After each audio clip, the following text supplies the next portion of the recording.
She didn't wear medals. She didn't command armies, but she commanded something far more dangerous. Conviction. Harriet Tubman. Spy, conductor, warrior in shadow. She didn't fight with weapons. She fought with clarity. A woman who answered only to mission. Born into bondage, whipped, starved, hunted, and still, she escaped. But that was only the beginning. She went back, again and again, not for revenge, but for those still chained. In Alpha Ordinum, we call this relentless recursion, the unshakable decision to return to danger because the mission isn't finished. Harriet didn't have GPS. She had stars. She didn't have soldiers. She had whispers. She didn't have a uniform. She had faith. She moved through enemy territory, silent, unseen, guided by instinct, by prayer, by deep internal command. And she never lost a passenger. Her nervous system was her weapon. Modern neuroscience now confirms intuition is pattern recognition. Survival under stress trains elite perception. Spiritual conviction reinforces cognitive clarity. Harriet operated in constant cortisol spikes, yet never panicked. That's not personality. That's preparation. When war came, she became a Union spy, leading raids, freeing hundreds, guiding soldiers through territory no map could explain. She was called Moses, because like Moses, she parted danger for her people. Alpha is not ego, it's obedience to mission above self. Harriet Tubman didn't chase safety. She led others out of its illusion. She didn't lead with volume, she led with vision, and that vision still speaks. Welcome to Alpha Ordinum. Harriet Tubman didn't just escape slavery, she turned escape into strategy.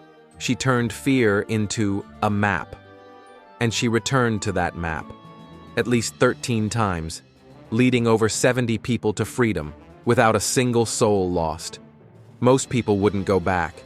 She couldn't not go back. Because once you see the cage, you can't unsee the others still trapped inside it. She said she trusted two things: the North Star and the voice of God. She didn't need a battle plan. She had alignment. Alpha Ordinum calls this divine direction. A mission so deep, so aligned, so real. You move through fear as if it's fog.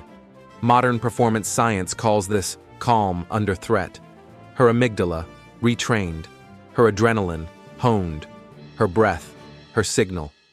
Like the most elite special operators today, she trained her nervous system to obey command, not chaos. And when the world closed in, she whispered scripture, not to calm others, but to center herself. Her rituals were not weapons. They were anchors. Harriet's legacy wasn't written in ink. It was carved in midnight footsteps, in silent prayers, in lives reborn from bondage. She carried no blade, but her presence cut deeper than steel. When the Civil War erupted, Harriet didn't sit out.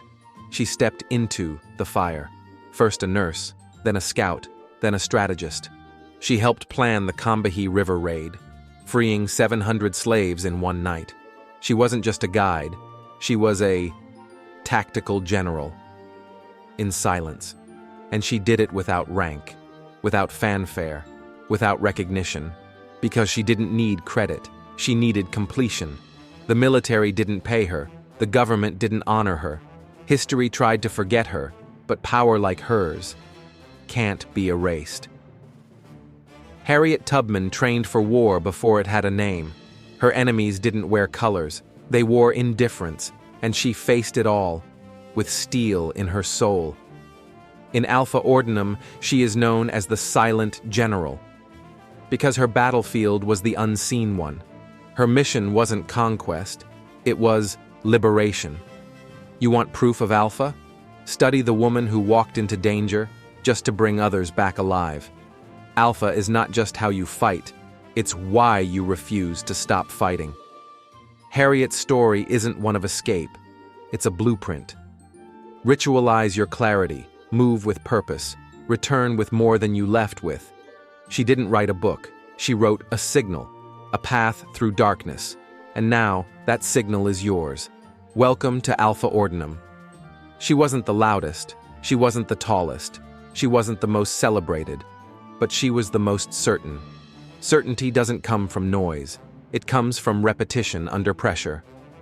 And Harriet trained her clarity like a weapon. Night after night, risk after risk. This wasn't instinct, this was ritual. She prayed before every journey. She visualized each route. She taught passengers to walk in silence, to trust timing, to feel the land.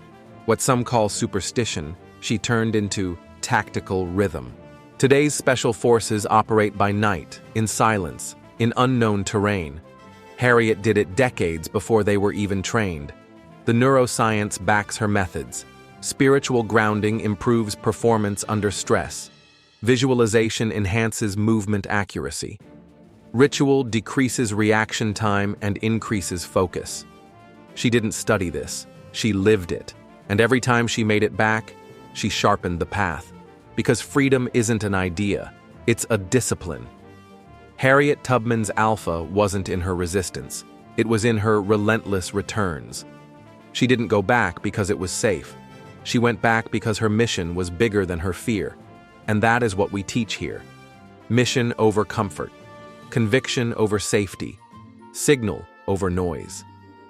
She didn't build empires, she built escape routes.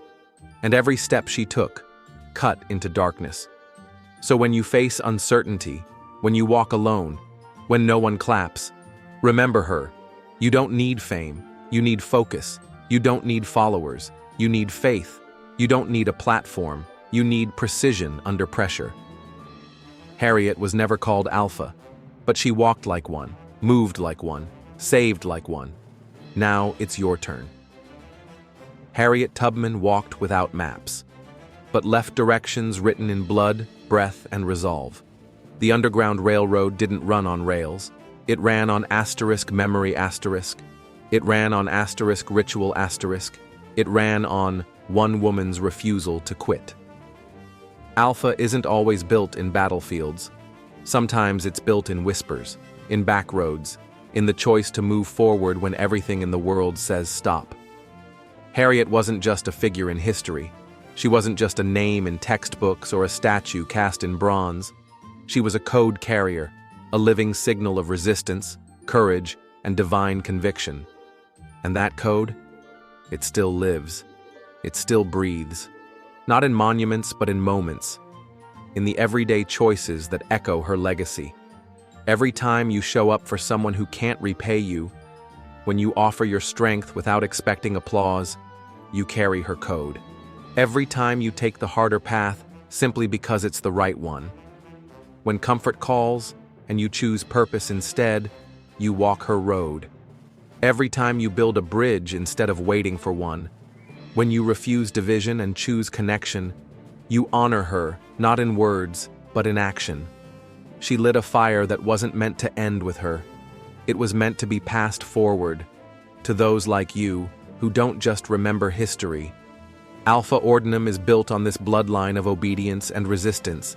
It's not about domination, it's about deliverance. And if Harriet taught us anything,